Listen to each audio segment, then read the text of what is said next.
In the dust-choked chaos of Dustridge's Harvest Festival, an 8-year-old orphan is shoved, trampled, and mocked after losing sight of his caretaker in the crowd. No one stops to help, but he remembers one rule Sister Margaret taught him. If you're lost and can't find the sheriff, find the man in black they call the Reaper. Bleeding and terrified, Tommy approaches the town's most feared gunslinger, the one man every parent warns their children to avoid. What happens next doesn't just save one boy's life. It shatters every dark legend Dustridge ever believed about Silas McCade. And before the sun sets on that dusty Arizona town, nothing will ever be the same again. Before we dive into this story, let us know where you're watching from. We'd love to hear your thoughts. The Dustridge Harvest Festival was a wild storm of noise, dust, and movement.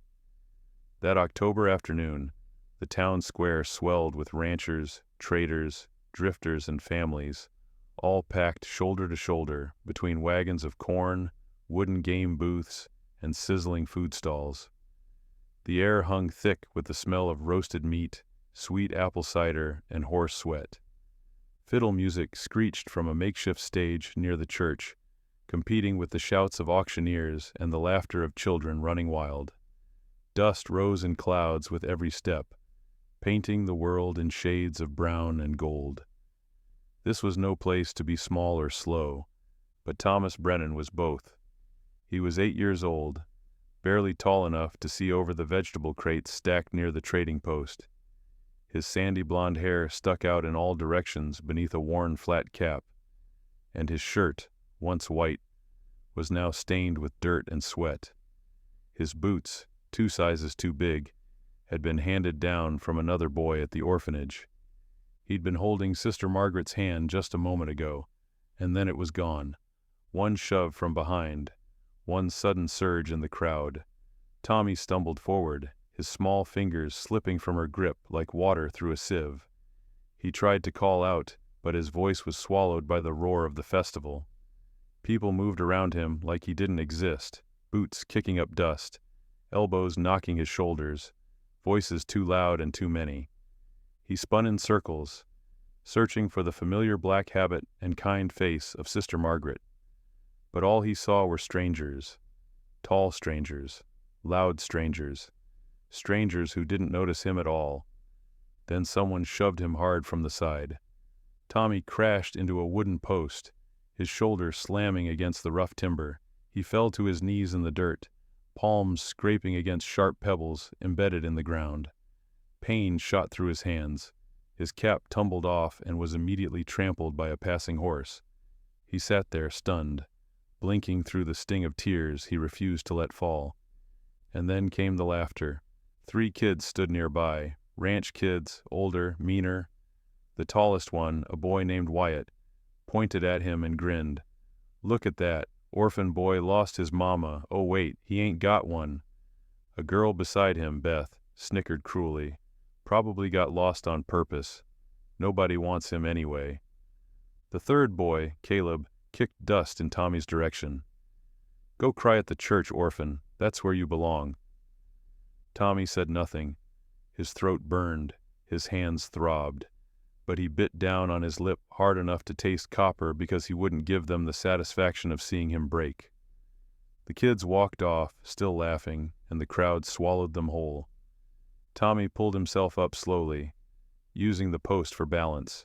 His knees were scraped raw, his hands were bleeding, and somewhere in the chaos, he'd lost one of his 2 big boots. That's when he remembered Sister Margaret's rule.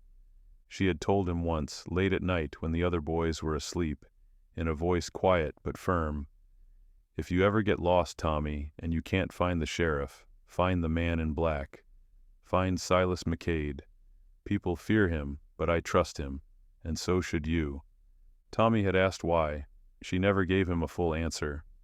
Just a sad smile and a distant look in her eyes. Now, standing alone in the dirt with blood on his palms and fear clawing at his chest, Tommy scanned the crowd. His heart pounded. His breath came shallow and fast. And then he saw it. At the far edge of the festival, near the Broken Spur Saloon, A figure dressed entirely in black leaned against a hitching post. Even from a distance, Tommy recognized the wide-brimmed hat, the long duster coat, and the twin revolvers holstered low on his hips. Silas, the Reaper McCade, the man every parent in Dustridge warned their children to avoid, the man whose name was whispered with fear in every corner of the territory. Tommy swallowed hard, his legs trembled, but Sister Margaret had trusted him, and so, limping on one bare foot, blood streaking his palms, Tommy Brennan began walking toward the most dangerous man in town. Tommy's bare foot dragged through the dirt with every step. His legs ached. His scraped knees burned beneath his torn trousers. The sounds of the festival blurred together. Laughter, music, shouting, but none of it reached him fully. His focus tunneled toward that one figure in black. Silas McCade. The deeper Tommy moved toward the edge of the square, the more the atmosphere changed. The bright cheer of the festival gave way to something darker, quieter. The music faded. The laughter thinned. Here, near the Broken Spur Saloon, the air smelled of whiskey, tobacco, and old leather. A handful of rough-looking men loitered near the saloon doors, their hats pulled low, their eyes sharp. They looked like the kind of men who'd seen too much and said too little. A woman in a dark riding coat stood among them, arms crossed, scanning the crowd with a predator's patience. And there, leaning against the hitching post like a shadow made flesh, was Silas McCade. He was taller than Tommy remembered from the few times he'd glimpsed him in town. His black duster hung past his knees, dusty and weathered. His hat cast a shadow over his face, but Tommy could see the sharp line of his jaw, the scar that ran from his left temple down to his cheekbone, and the cold, unreadable expression in his pale gray eyes. Tommy hesitated at the edge of the saloon's dirt lot. His chest tightened. What if Sister Margaret was wrong? What if the stories were true? What if Silas McCade really was as dangerous as everyone said? He glanced back toward the festival. Somewhere in that crowd, Sister Margaret was searching for him, but she was one person in a sea of hundreds.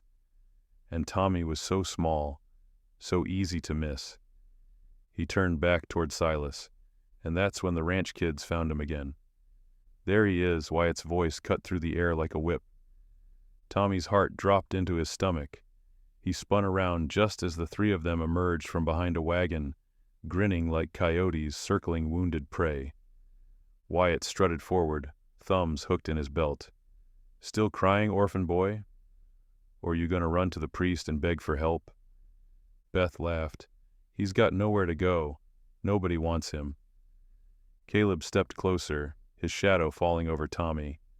"What are you even doing over here? You lost and stupid?" Tommy backed away, his heel catching on a loose stone. He stumbled but didn't fall. His hands curled into fists at his sides, trembling, useless. "Leave me alone," he said, his voice barely above a whisper. Wyatt leaned in, mocking. "What was that?" "Speak up, orphan." "I said, that's enough." The voice was low, gravelly, and cold as winter iron. Every head turned. Silas McCade had straightened from the hitching post. He wasn't moving toward them yet, but his presence alone seemed to fill the space like a drawn gun. His pale eyes locked onto Wyatt, unblinking, unforgiving. The laughter died instantly. Wyatt's grin faltered. We were just... You were just leaving," Silas said flatly. It wasn't a question. Beth tugged at Wyatt's sleeve, her voice shaking. "Come on, let's go." Caleb was already backing away, eyes wide. Wyatt hesitated for half a second, pride warring with fear. But when Silas took one slow, deliberate step forward, the boy broke. He turned and bolted, the other two scrambling after him like rabbits fleeing a wolf. Silence returned. Tommy stood frozen, his breath caught somewhere between his lungs and his throat. Slowly, Silas turned his gaze down toward him. For a moment, neither of them spoke. Then Silas crouched, lowering himself to Tommy's eye level. Up close, The scar on his face looked deeper, older, but his expression had changed. The hard edges softened just slightly. His voice, when it came, was rough but not unkind. "You hurt, kid." Tommy nodded, his voice shaking. I lost Sister Margaret. I can't find her." Silas's eyes flicked to the blood on Tommy's palms, the torn knees, the missing boot. His jaw tightened. "What's your name?" "Thomas Brennan," Tommy whispered, "but everyone calls me Tommy." Silas studied him for a long moment, as if weighing something unseen. Then he gave a single sharp nod. "All right, Tommy," he said quietly. "You're safe now." He stood, his shadow falling over the boy like a shield, and turned toward the woman in the dark riding coat. "Rosa." She stepped forward, her sharp eyes softening when they landed on Tommy. "Lost kid," Silas said simply. "Caretaker's a nun. Sister Margaret O'Brien. Dark habit, probably frantic by now." Rosa nodded once. "I'll spread the word."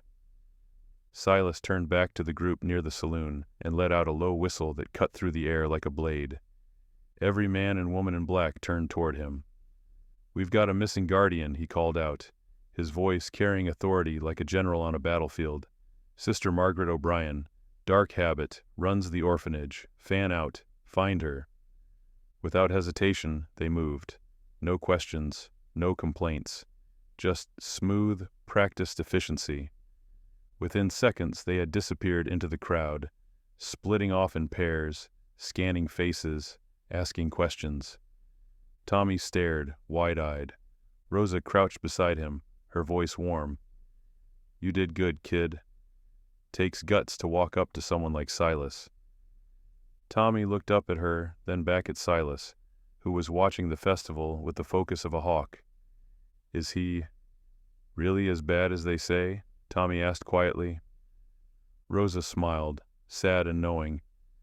"People see what they want to see. But you saw the truth." And somewhere out in the crowd, Sister Margaret O'Brien was still searching, unaware that the man she'd trusted with a secret years ago was about to prove her faith hadn't been misplaced. Tommy sat on a wooden crate outside the Broken Spur Saloon, Rosa beside him, solid and steady as stone. She had draped her own coat over his thin shoulders, and though it was far too big, swallowing him whole, it was warm. The festival roared on in the distance, but here, in this quiet corner, everything felt strangely still. Rosa kept one hand on his shoulder, occasionally glancing toward the crowd, watching for any sign of the searchers returning. Tommy didn't say much. He just sat there, clutching the edge of the coat, his scraped palms stinging, his heart still racing. Silas stood a few feet away, arms crossed, his back to the saloon wall. He didn't speak, didn't move, but his eyes never stopped scanning the festival, watching, waiting. Tommy studied him from the corner of his eye.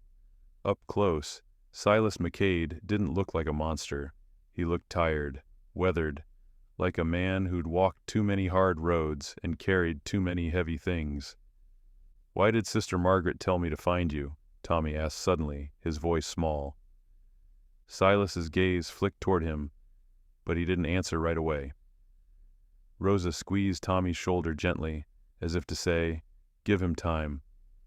Finally, Silas spoke, his voice low and rough. "Because she knows I keep my word." Tommy frowned. "But everyone says you're dangerous." "I am," Silas said simply, "to people who deserve it." Rosa smiled faintly. "What Silas means is that he doesn't hurt people who don't have it coming. And kids are off limits, always." Tommy considered this, his young mind trying to piece together the man in front of him with the stories he'd heard whispered in the orphanage at night. Stories of gunfights, of bodies left in the dirt, of a man so cold he didn't even flinch when he pulled the trigger. But the man crouching beside him earlier hadn't been cold. He'd been careful. Meanwhile, deep in the chaos of the harvest festival, Sister Margaret O'Brien was moving like a woman possessed. Her black habit whipped behind her as she wove through the crowd, her voice hoarse from shouting. "Tommy! Thomas Brennan!" No answer. She had already checked the game booths, the food stalls, the livestock pens. She'd asked every vendor, every parent, every child she passed, but no one had seen him. It was as if the boy had vanished into thin air. Her chest tightened with a fear she hadn't felt in years. Guilt gnawed at her. She had been right there, she had been holding his hand, and in one careless moment, she had lost him. She rounded a corner near the blacksmith's tent and spotted a familiar figure. Sheriff Clayton Doyle, leaning lazily against a wagon, chewing on a piece of straw. "Sheriff," she called, hurrying toward him. He glanced up, his expression already annoyed before she even reached him. "Sister Margaret, what's the trouble?" "One of my boys is missing," she said breathlessly. "Tommy Brennan, 8 years old, sandy blonde hair, wearing a white shirt and brown trousers. We got separated near the vegetable stands about an hour ago." Doyle sighed, as if she'd just asked him to move a mountain. "Kids wander off all the time at these things, sister. He probably found himself a pie stand and forgot all about you." Sister Margaret's jaw tightened. "He's not like that. He's responsible. He wouldn't just wander off." "Well, what do you want me to do about it?" Doyle said, shrugging. "I can't stop the whole festival to look for one orphan boy." Her eyes flashed. "He's a child, Sheriff, not a stray dog." Doyle rolled his eyes and reached for the badge on his chest, as if the gesture alone proved he was doing his job. All right, I'll keep an eye out. But honestly, sister, you should have kept a better hold on him." Sister Margaret stared at him, disgust rising in her throat.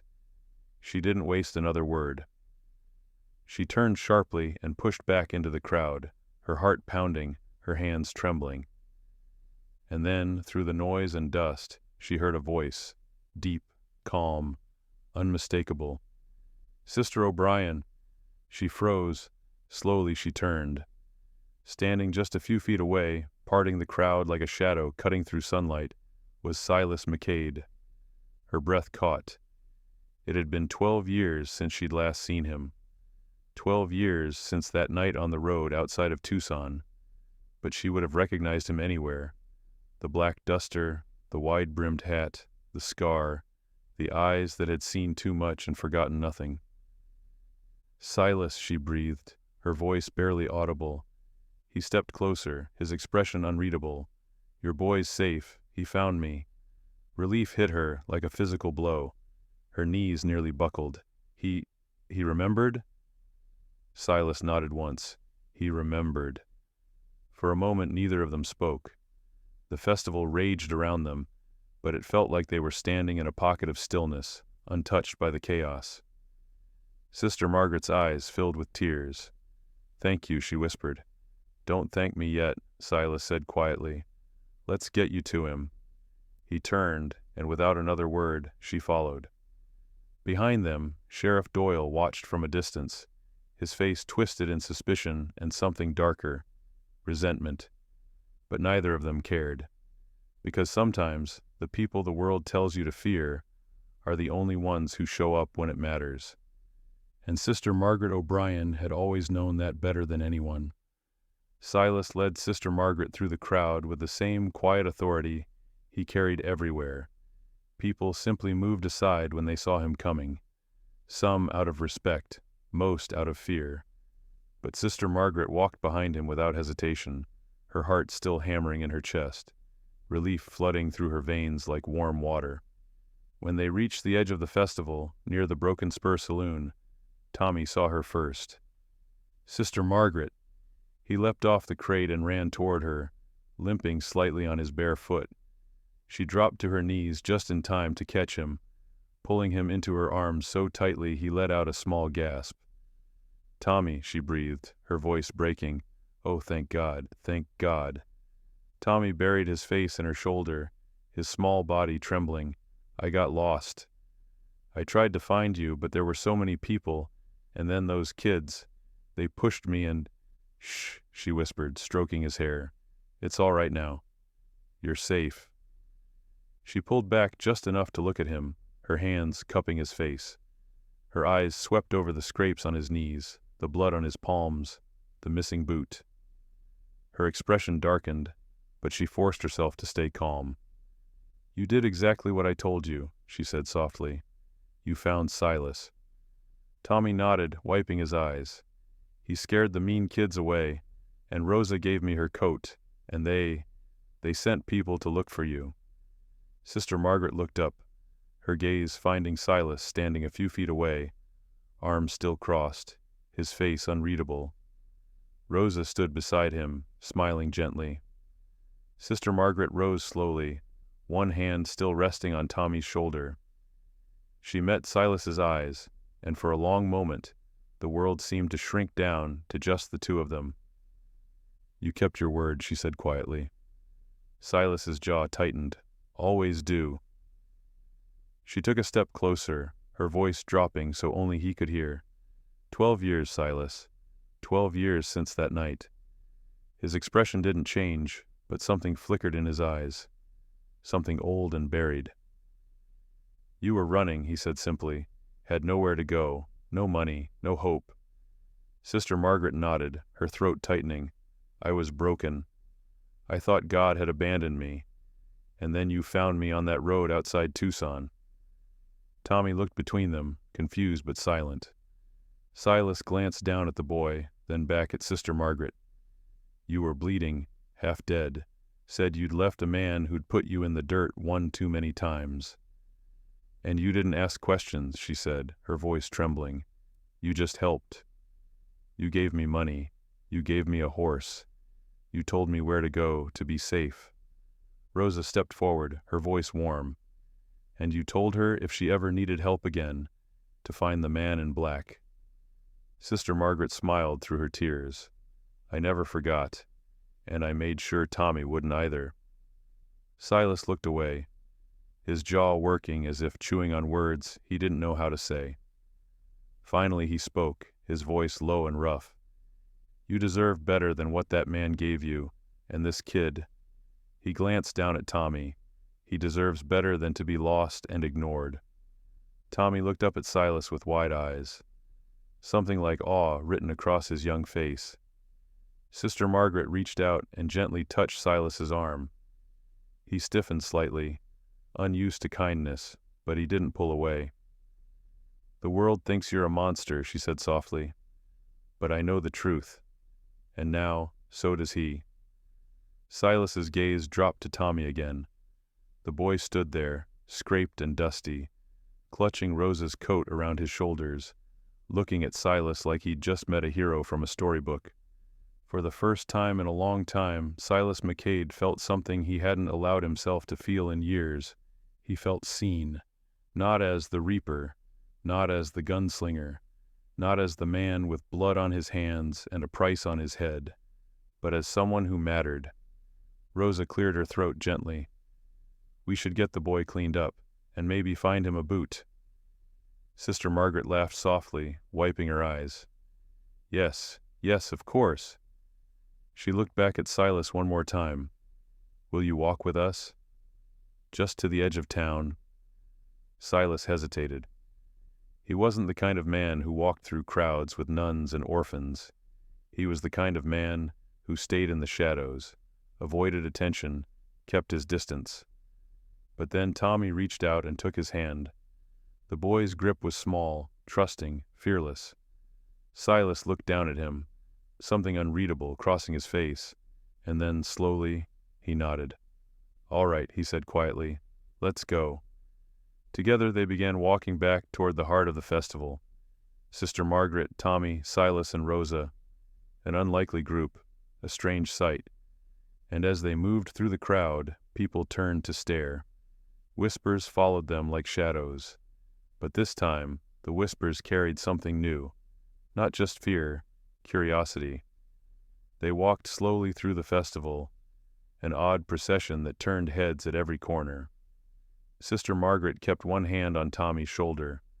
Rosa walked beside them, her sharp eyes scanning the crowd with the ease of someone who'd learned long ago to watch her back. And Silas walked slightly ahead, his presence alone parting the sea of people like Moses at the Red Sea. Whispers rippled through the crowd like wind through tall grass. "Is that the Reaper? What's he doing with the nun? Why is he holding that kid's hand?"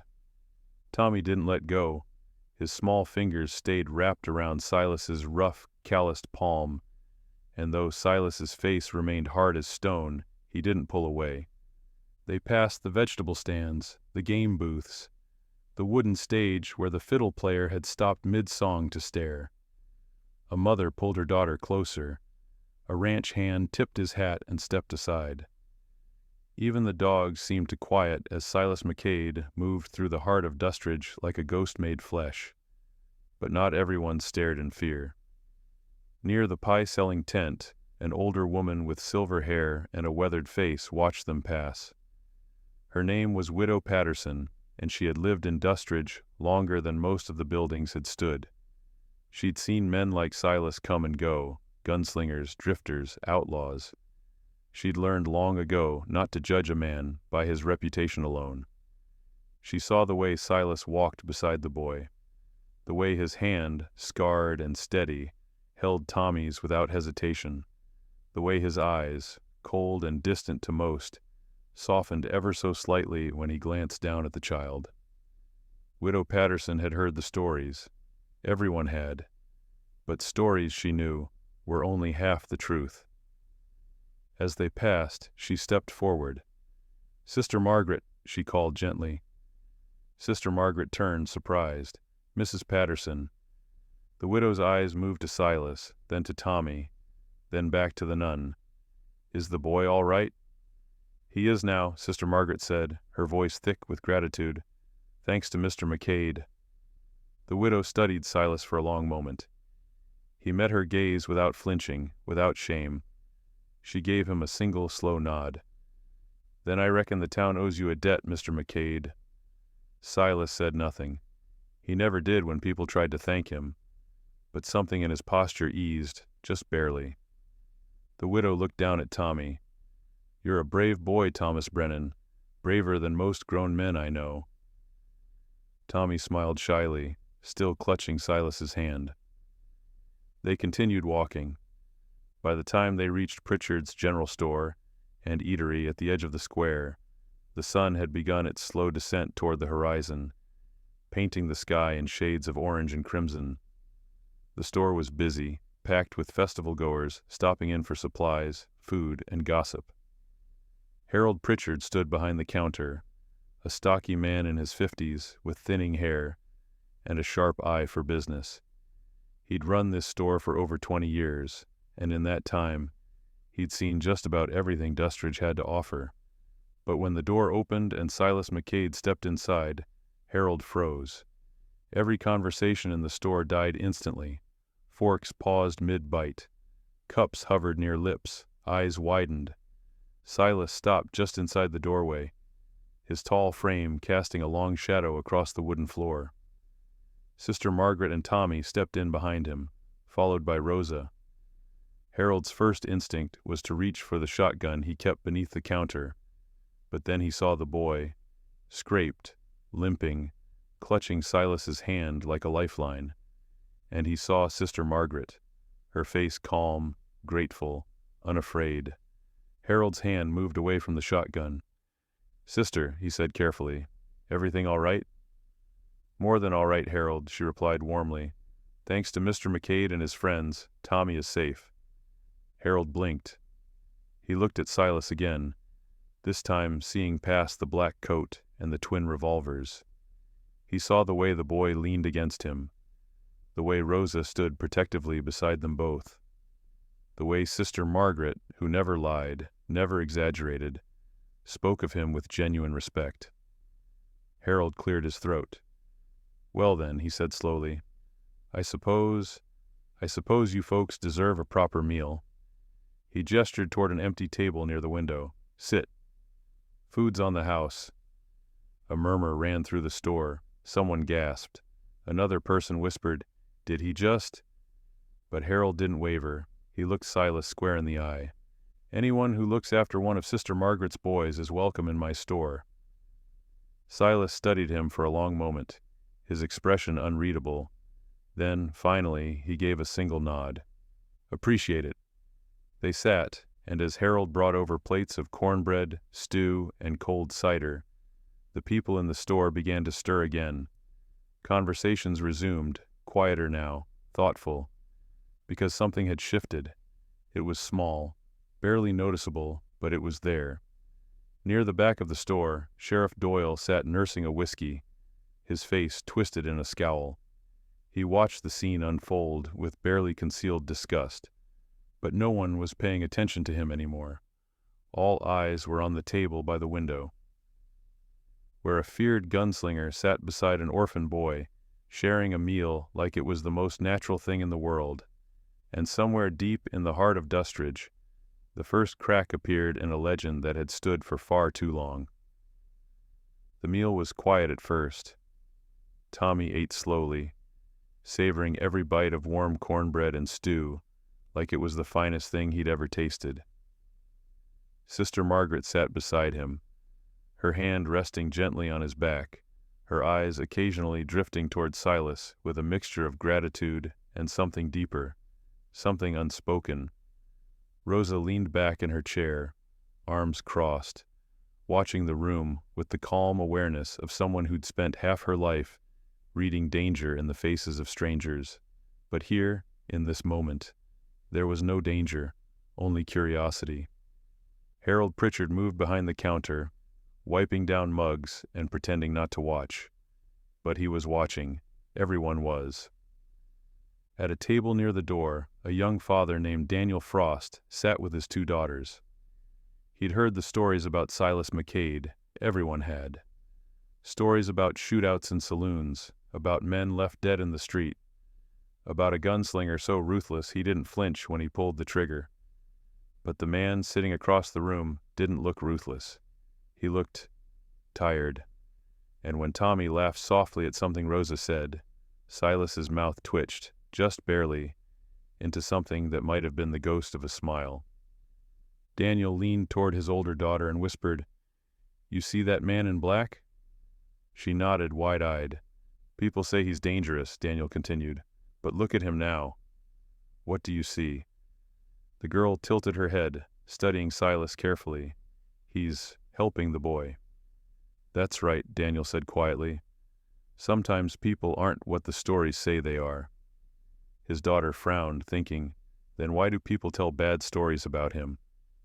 Daniel didn't have an answer for that. So he just squeezed her hand and said, maybe because they never took the time to see the truth. Across the room, Sister Margaret finally broke the silence at their table. "Silas," she said softly, "can I ask you something?" He looked up from his untouched plate. "Go ahead." "Why did you help me that night? 12 years ago, on the road outside Tucson. You didn't know me. You had no reason to stop." Silas was quiet for a long moment, his jaw tight. Rosa glanced at him, but said nothing. Finally, he spoke, his voice low and rough. "I knew what it looked like, a woman alone, beaten, running. I'd seen it before." "Where?" Sister Margaret asked gently. His eyes darkened. "My mother." The table went still. Tommy looked up, his young face serious, sensing the weight of the words, even if he didn't fully understand them. Silas didn't look at any of them. He stared down at the table, his hands resting flat on the wood. "My father was a drunk. A mean one, used his fists more than his words. My mother, she took it for years, tried to protect me and my sister." Sister Margaret's breath caught. "One night," Silas continued, his voice flat, emotionless, "she finally tried to leave. Packed what little we had and ran. But he found us, dragged her back, beat her so badly she couldn't walk for a week." He paused, his knuckles whitening against the table. "I was 12, old enough to know I couldn't stop him, but old enough to hate myself for not trying." Rosa placed a hand over his, steady and warm. He didn't pull away. "When I saw you on that road," Silas said, finally meeting Sister Margaret's eyes, "I saw her. And I wasn't 12 anymore. I could help, so I did.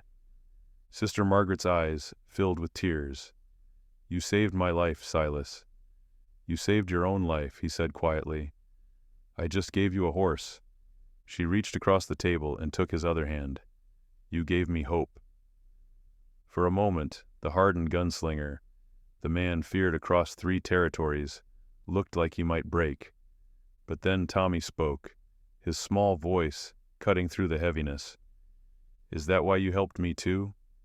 Because of your mom? Silas looked down at the boy, and this time the ghost of a smile became real. Yeah, kid, he said softly. That's why. Tommy smiled wide and genuine. Then I'm glad your mom taught you to be good. Silas's throat tightened. He nodded once, unable to speak. Across the store, Harold Pritchard had stopped pretending not to listen. He stood behind the counter, a dish towel still in his hands, staring at the table by the window with a look of quiet revelation. He'd spent 20 years believing the stories, 20 years judging a man he'd never spoken to, and in 5 minutes, a child and a nun had shattered every assumption he'd ever made. Harold set down the towel and walked over to their table. Silas looked up, wary. Mr. McCade, Harold said, his voice steady. I owe you an apology. Silas frowned. For what? For believing the stories without ever asking for the truth. Silas studied him for a long moment, then gave a slow nod. Most people do. Harold extended his hand. Well, I'd like to stop being most people. Silas hesitated, then reached out and shook it, firm, respectful. Around the store, people watched in silence, and when Harold turned back to the room and said loudly, Anyone else want to apologize while we're at it? A few uncertain chuckles rippled through the air. It wasn't much, but it was a start. And as the sun dipped lower outside the window, casting long shadows across the dusty street, something began to shift in Dustridge. Not loudly, not all at once, but slowly, like a river changing course, one handshake, one truth, one moment at a time. 3 weeks passed, and Dustridge began to look a little different. It wasn't anything dramatic, no grand declarations or town meetings, just small things, quiet things.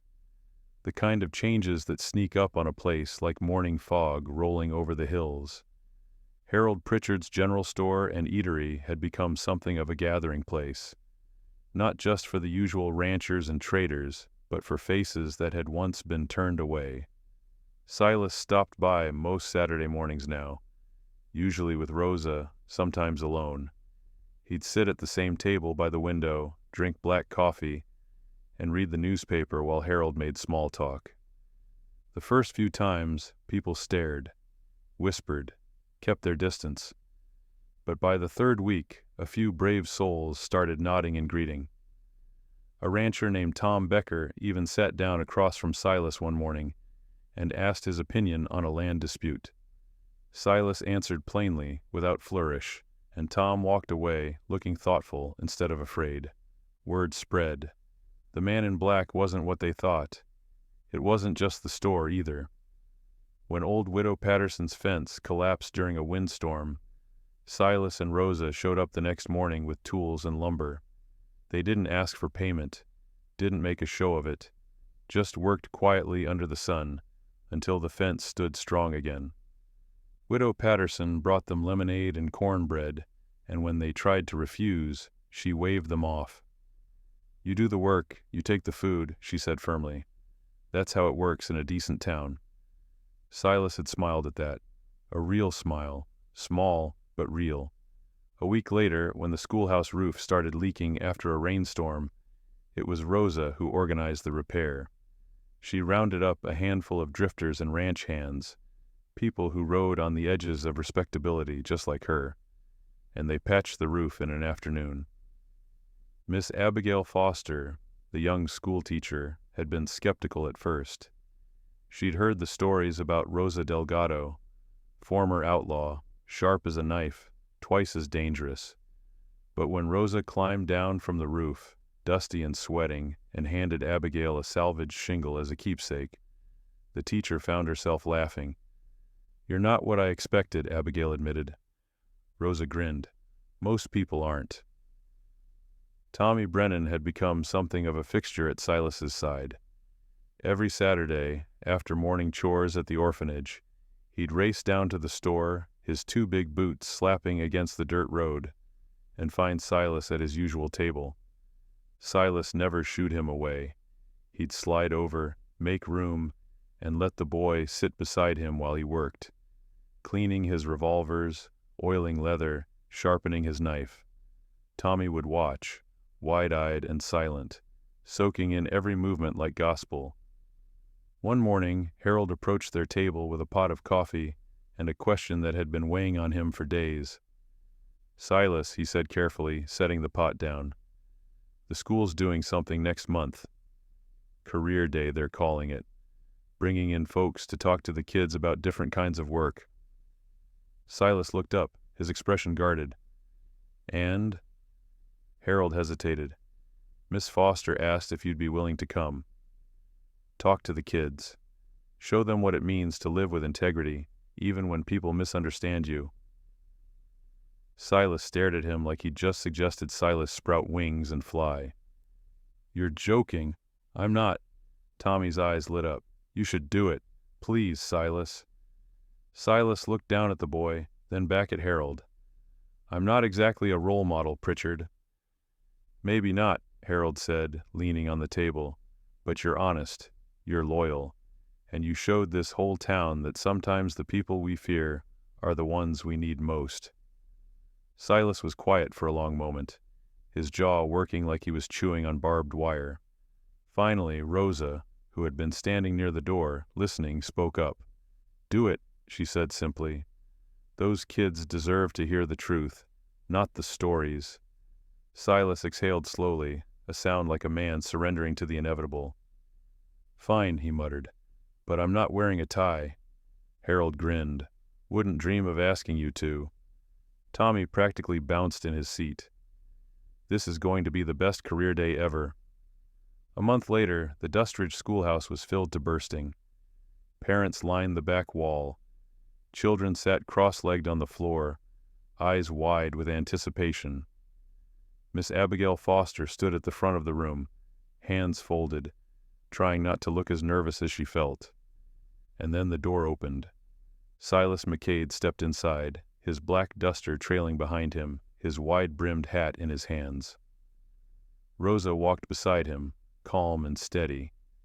Behind them, Tommy Brennan followed, wearing a small leather vest Rosa had stitched for him, a gift, she'd said, for the bravest kid in the territory. The room went silent. Silas scanned the crowd of small faces, and for a moment, he looked like he might turn around and walk right back out. But then Tommy grabbed his hand and whispered, "You got this." Silas took a breath, and he stepped forward. Miss Foster smiled. "Children, this is Mr. Silas McCade. He's here to talk to you about courage, loyalty, and what it means to do the right thing, even when it's hard." A small girl in the front row raised her hand immediately. "Yes," Silas said, his voice rough but not unkind. "Are you really as scary as everyone says?" The adults in the back tensed, but Silas crouched down to her level, just like he had with Tommy all those weeks ago. "I used to be," he said honestly. "But someone reminded me that being strong doesn't mean being feared. It means protecting people who can't protect themselves." He glanced back at Tommy, who beamed. The little girl thought about that, then nodded solemnly. "I think that's a good rule." "Me too," Silas said quietly. And for the next hour he talked. About hard choices. About standing up for what's right even when the world turns against you. About how the stories people tell aren't always true, and how sometimes the most dangerous thing you can do is judge someone without knowing them. The children listened, rapt. The parents listened too, many of them seeing Silas McCade, really seeing him, for the first time. When it was over, and the children filed out for recess, Harold Pritchard approached Silas near the door. "That," he said, clapping Silas on the shoulder, "was something." Silas shrugged, uncomfortable with the praise. Just told the truth. Sometimes, Harold said, that's all it takes. Outside in the dusty schoolyard, Tommy ran up to Silas and threw his arms around his waist. You were amazing, the boy said, his voice muffled against Silas's coat. Silas rested a hand on Tommy's head, his expression softening in a way few people ever saw. You're the one who's amazing, kid. And as they walked together back toward the center of town, Silas, Rosa, Tommy, and a handful of others who'd learned to see past the legend, the people of Dustridge watched from windows and doorways. Some still whispered, some still feared, but most saw something they hadn't expected. They saw a man, flawed, scarred, haunted by his past, but good. And in a town that had spent years telling stories about monsters, that quiet truth changed everything.